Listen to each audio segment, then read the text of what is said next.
Hola Loli, buenos días, ¿qué tal? Con tu ayuda vamos a intentar saber más acerca de las rupturas de pareja, porque es el tema que hoy nos ocupa, ¿no? Y nos preocupa. Quizás, Cristina, debiéramos empezar por saber lo que es una ruptura, por definirlo, ¿no? Sí, Loli. Bueno, las rupturas de pareja, como muy bien has explicado tú, es un proceso natural. Todo el mundo en algún momento de su vida es susceptible de enamorarse y, por tanto, evidentemente también de terminar con una relación de pareja.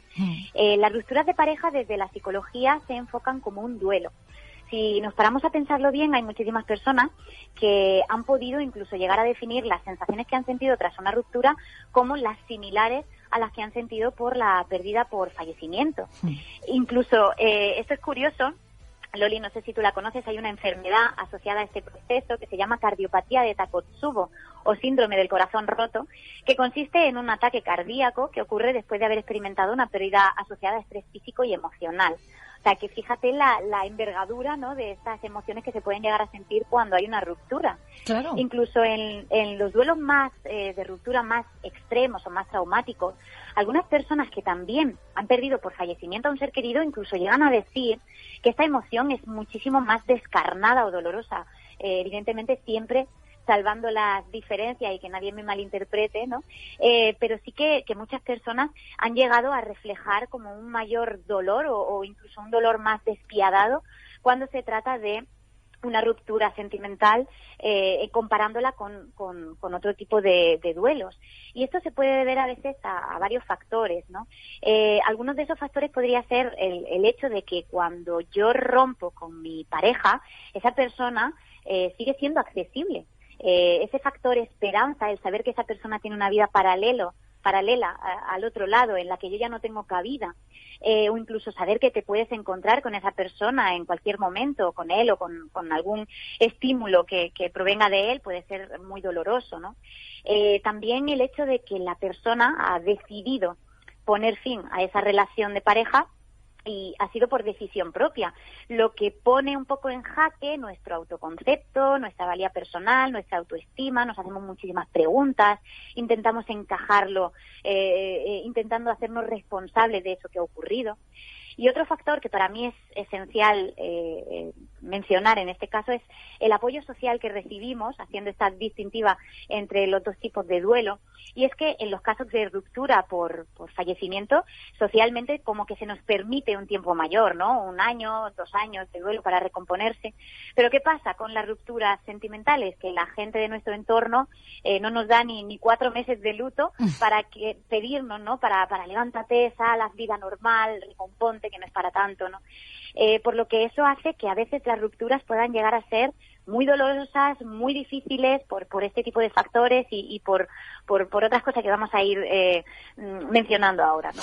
Claro que sí. Oye, interesantísimo el tema. Te escuchaba y, claro, de momento has marcado 2 diferencias. La ruptura por fallecimiento de la ruptura sentimental. Pero dentro de estas me imagino que hay tantos tipos de rupturas como de parejas, ¿no? Efectivamente, así es. Evidentemente yo siempre salvando la diferencia, no nadie me malinterprete que el duelo por ruptura no es para nada similar a lo que pueden sentir algunas personas con el duelo por fallecimiento, pero sí que hay algunas personas que han podido experimentar esas sensaciones tan intensamente. Sí es cierto que dentro de las rupturas de pareja podemos encontrar diferentes tipos. ¿Por qué? Pues porque todas las relaciones de pareja no son iguales, como tú has mencionado, y por tanto todas las rupturas no podrían ser iguales. Vamos a hablar principalmente de 4 tipos de ruptura. Yo me voy a centrar en una categoría que utiliza Paz de Roda, que es una excelente psicóloga y formadora con la que yo he tenido la oportunidad de formarme en este tema. Ella habla de 4 tipos de rupturas principalmente. Son las por un lado, rupturas liberadoras, cuando yo termino mi relación de pareja y siento alivio, respiro. Son personas que estaban deseando que esa relación terminara porque necesitaban, pues eso, respirar, ¿no? Esas personas van a necesitar probablemente cubrir luego unas necesidades de búsqueda de aventuras, de expansión, conectarse con nuevas personas, con nuevos proyectos, con nuevas, pues con viajes. Van a tener muchas ganas de enlazarse a la vida, ¿no? De conectarse. Hay otro tipo de rupturas, que son las de tipo anhelante, como ya las llaman, que serían cuando la relación no cumplía con ciertas necesidades, hitos o deseos. Y claro, al romper la relación, lo que yo busco es poder cumplir esa necesidad con otra persona. Son esas personas que decimos, jolín, es que ha salido de una relación y se ha metido rápidamente en otra, ¿no? Y además le funciona perfectamente y se siente súper feliz y tienen una relación súper bonita. El Pues dicho popular, ¿no? De un persona, clavo saca otro clavo. Exacto. Bueno, tiene que ver un poco a lo mejor con eso, ¿no? Pero no sería el caso, porque en este tipo de relaciones no buscamos que un clavo nos quite el dolor, sino que a lo mejor esas necesidades que yo quería cumplir, pues por ejemplo el ser madre, el compartir piso, el mudarme de ciudad, el cubrir cierto tipo de necesidades o deseos, no era posible con mi anterior pareja, y cuando yo rompo con mi pareja, pues lo que busco es cubrir todo eso con otra persona, ¿no? Luego hay otro tipo de rupturas que son muy tiernas, que son las de recogida, que son aquellas en las que la persona cuando termina lo que quiere es buscar su norte, su dirección, encontrar cómo satisfacer su necesidad. Y entonces se centran en sí mismos para proyectarse y para crecer personalmente de forma individual. Pero luego llegamos a las rupturas más traumáticas, que son las que por desgracia son las que solemos ver más nosotros, porque son aquellas que necesitan a veces de un empujón terapéutico.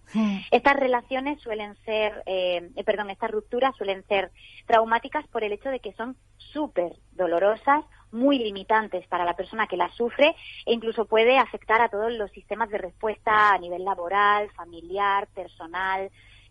Puede llegar a ser muy desgarradora. ¿Y cuáles son los factores que pueden predisponer a que haya una ruptura traumática y posteriormente, por tanto, un duelo traumático que necesita terapia? Vale, pues a ver, todas las rupturas son susceptibles de convertirse en traumáticas si se cumplen algunos factores como pudieran ser factores como de requisito mínimo, que serían que el sentimiento esté activo, que yo tenga un sentimiento de amor profundo hacia la persona que me está dejando, que yo además tenga un montón de proyectos compartidos con esa persona, ya sean consumados o imaginados, pero que yo tenga un entramado importante con esa persona. Y además, un factor importantísimo también es que sea inesperado o impredecible, que yo no me lo esperara, que yo pensara que esto iba a ser para siempre o que iba a durar mucho más tiempo y que de pronto mi persona me dice que tenemos que dejar la situación. Evidentemente, hay muchísimos más agravantes. Podríamos hablar, por ejemplo, de cómo me comunican a mí la noticia, o de si ha habido involucrada una tercera persona, o del nivel de recursos de afrontamiento que yo creo tener o que realmente tengo, ¿no? Entonces, digamos que eso podría ser lo que marca la diferencia entre los otros tipos de ruptura o este tipo de ruptura más traumática o más dolorosa. En estos casos de duelo por ruptura traumática siempre mejoran con terapia. Por eso yo siempre, en estos casos, siempre recomiendo el hecho de que si te ves en esta situación, te sientes reflejado en este tipo de sintomatología o de fenomenología que acompaña a tu ruptura, pues que busques la terapia porque siempre va a ayudarte, ¿no? Además son procesos muy largos, se pueden llegar a cronificar y pueden ser procesos que cuando a veces lo hablo con algunos pacientes se echan las manos a la cabeza. Son procesos que pueden durar incluso 2 años de sanación.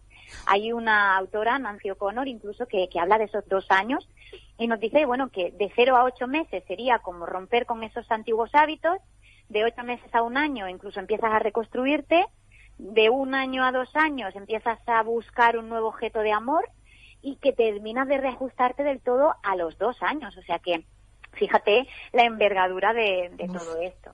Y una pregunta que muchas veces me hacen en consulta, que no sé si tú te lo preguntarás, es el ¿por qué duele tanto el amor? ¿Por qué esa ruptura traumática puede llegar a ser tan sumamente dolorosa, ¿no? Cuando hablamos de por qué duele tanto el amor, a los psicólogos, o al menos a mí, nos gusta mucho utilizar la analogía de las drogas, ¿no? El amor a veces es como una droga.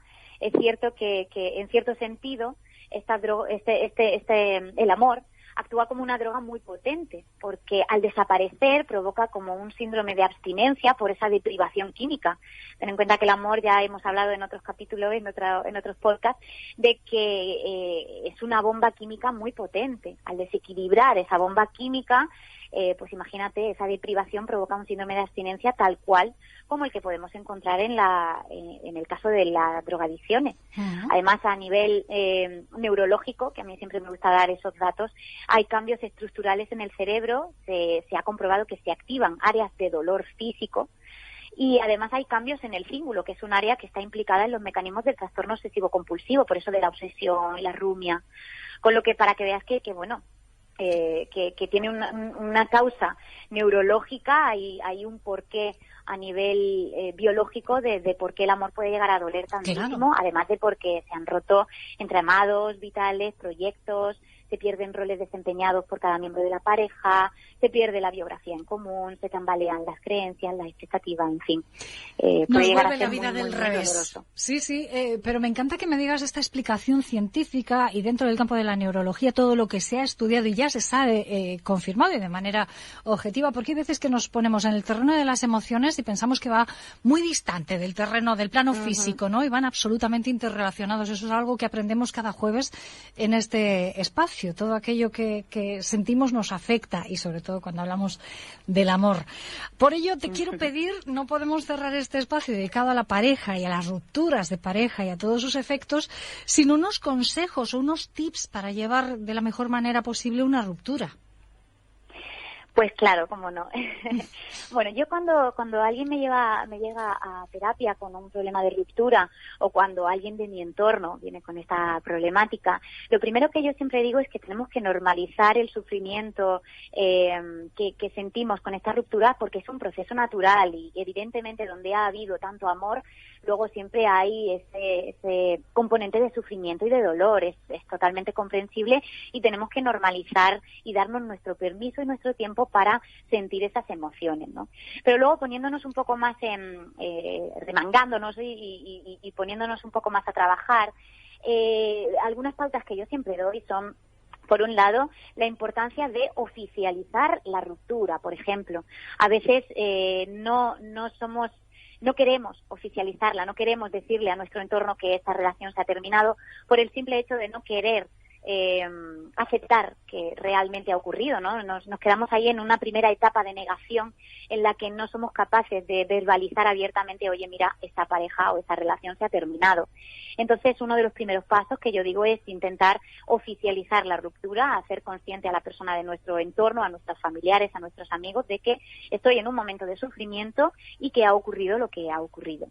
Otra pauta que cuando la comento con algunas personas se ríen porque me dicen qué fácil es decirlo y qué difícil hacerlo, ¿no?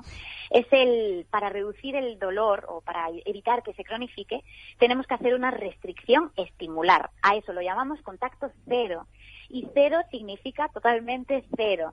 Cerrar los entramados que hay compartidos, en caso de que sea una pareja con hijos, por ejemplo, pues intentar concretar todas las pautas o todo lo que se va a proceder o todo lo que va a pasar con los hijos en un primer momento, intentar cerrar esos entramados.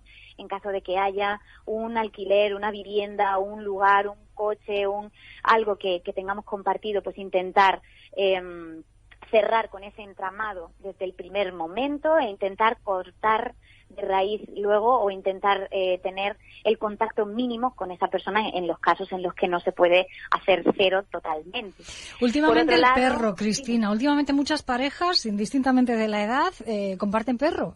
Se le regalé yo a ella. Pobre. Ella es la titular, pero yo lo compré y empiezan los líos solamente por la mera excusa. El perro es la excusa para seguir viéndose, ¿no? Y tener ese vínculo que tú nos recomiendas cortemos de raíz.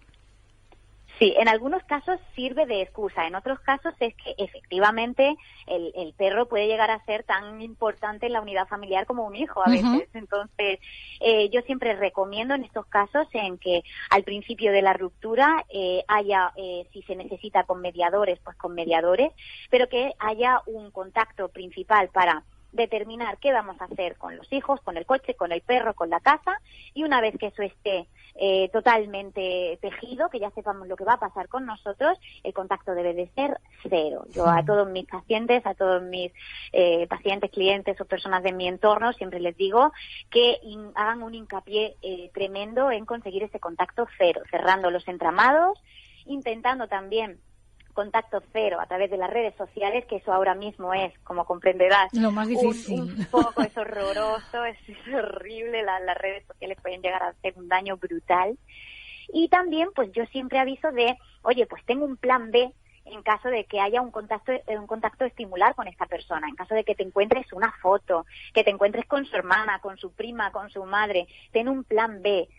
Ten siempre una anticipación a que si eso ocurre, pues puedas tener una vía de escapatoria o una forma de proceder que haya sido un poco premeditada y que haya sido estudiada. Uh-huh. Y luego, pues como otro tipo de tips o consejos que son siempre bienvenidos, pues el fomentar el contacto con los amigos, con los seres queridos, sobre todo para procurar un poco el desahogo, esa ventilación emocional con ellos, aunque yo siempre intento pautar, les digo a mis pacientes que si voy a quedar con una amiga para desahogarme, no ocupe toda la charla con mi amiga hablando de la ruptura, que no más de 45 minutos o una hora al día dedicada a hablar de eso. Voy a desahogarme, voy a sacar de dentro todo lo que tengo, pero después vamos a intentar conectarnos con otras cosas que nos dan felicidad o que nos aportan bienestar. Y para ese bienestar yo siempre también le doy muchísima importancia a las rutinas.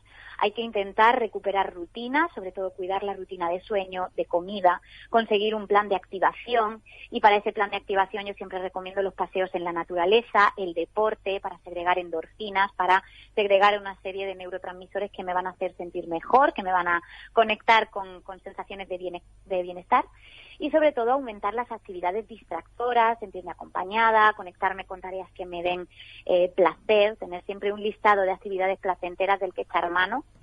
Y bueno, siempre recalco la importancia de ventilar las emociones. Para mí es importantísimo, por ejemplo, cuando no puedo ventilar mi emoción con alguien de mi entorno, pues por ejemplo hacerlo a través de la escritura. La escritura puede llegar a ser muy terapéutica.